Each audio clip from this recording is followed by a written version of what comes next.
teach your dog focus. Free.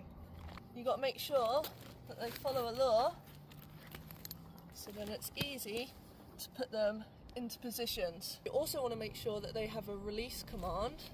You can start this inside, so when they're coming out their crate, going through doorways, or anything similar. So Arya's is free. That means that they can break the behaviour. So the initial stages don't actually know the focus command yet, so I'm not going to name it. I'm just going to have him really want this treat, put it on the ground and wait for a split second pause whilst I'm holding him back at looking at the treat. Free. To start off with them in between my legs, this means I got a little bit more control. So you don't want them to fight for it, you want that moment of passive. Free. Sometimes your dog's not going to understand it. So like before you've even taken your hand away on the ground, you want him to still look at it, you'd give him the free. So if he looks away, you're going to reset and make sure that he's really looking at that treat. Free. Free. But see how I wasn't holding him back as much and he sort of understood the game. Now you're pairing the command with the behaviour. Focus. Free. Focus. Free. You've got to be careful not to ask too much too quickly and break it down into small steps for them. Focus. Bit unsure on that. Focus. He's bored of it. If your dog gets bored of it, just end the session. Keep it fun. Yeah, keep it fun. It's pretty boring to teach. You know, it's slow increments. They've got to stand still. Getting a mallee to stay still, a puppy mallee. And then once you're happy the command has been paired, you can start adding more difficult criteria. So I would start with duration first. Focus. Free.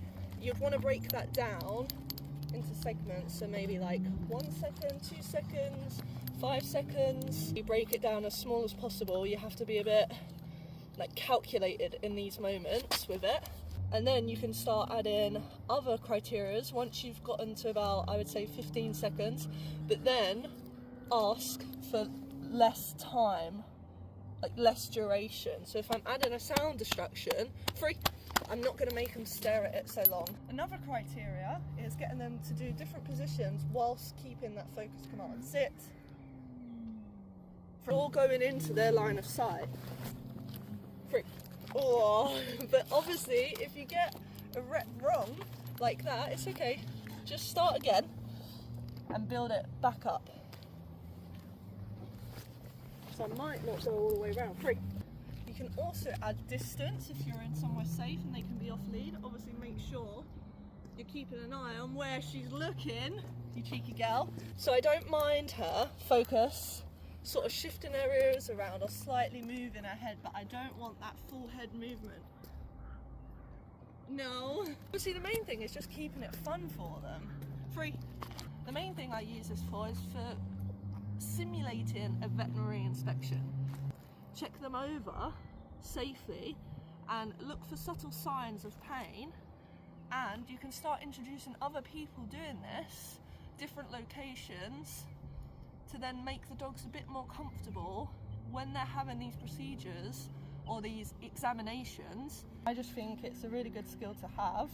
But she's wondering what I'm doing slightly, so she's turning her head and she has had a sore paw recently. So sometimes when they're a bit more advanced and you're doing these things, if they're looking away, especially when you're examining them, don't get in your head that it has to be perfect. You know, the dog might be telling you something that actually, that hurts, that's uncomfortable, because the looking away can be to opt out, especially when you're doing like that manipulation and checking over their body.